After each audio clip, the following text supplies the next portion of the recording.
why are they not actually taking action? What is supposed to do? And they keep visiting, they shake hands, take pictures, they go back, the fight continues, this and that. What's happening? Why just What's visiting? happening is that nobody wants a third world war.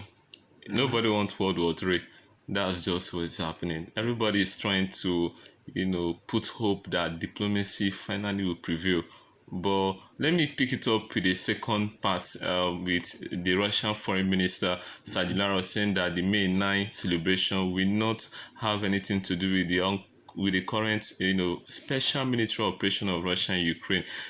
This May 9 signifies the surrendering of the German Nazis to Russia and the USSR during the end of the Second World War. So, and now Sergey Lavrov is coming out very clear and plain that the celebration of May 9 we hold, and Putin will give that special speech, and the military parade will happen in central Moscow in Russia, but then it will not have any effect or significant impact on the special military operation in Ukraine. So that's one. Then the second one, Nancy Pelosi coming to Kiev. Nancy Pelosi is the second highest, top ranking politician of the U.S. government to visit Ukraine. The first was the U.S. Secretary of State, Anthony Blinken came. Stakes were high. We were hoping for a decisive decision from the U.S. government, but it's just rhetoric.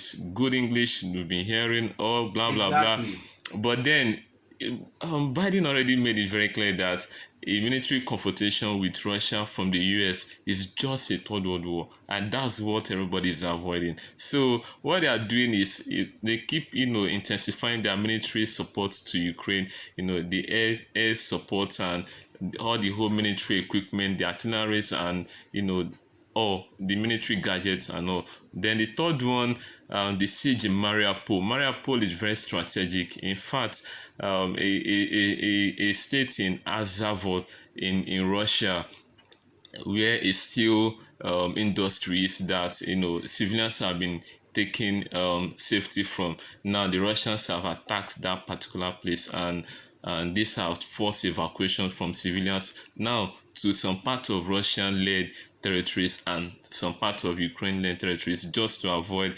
being killed from the airstrikes. And also Russian artilleries and shellings have been very much heavy in Mariupol. Mariupol have been under siege for a very long time now, and we know how strategic it is. But now the coming of the UN was very important. Antonio Guterres, the UN chief, visited Ukraine, had a very robust conversation with Zelensky. Now, but the Russians still attacked just to humiliate the UN chief, to show the UN chief that even you coming doesn't mean that we respect you. We still do what we want to do. But that's kind of lack of total respect for international organization like UN, which Russia is a member of. Now, the evacuation is very important because the humanitarian corridors needs to keep operation going. The Red Cross are on ground in Ukraine. Some other UN agencies are on ground helping the evacuation. Of course, so it's very important that civilians are evacuated through the humanitarian corridor safely, neither to the Russian controlled territories or the Ukraine. But let's just hope that it will come to an end. But the second point of Sergey Lavrov signifies so many things, and one of the significance of that clarification from the Russian Foreign Secretary Lavrov means that somehow Russia plans for a prolonged war here.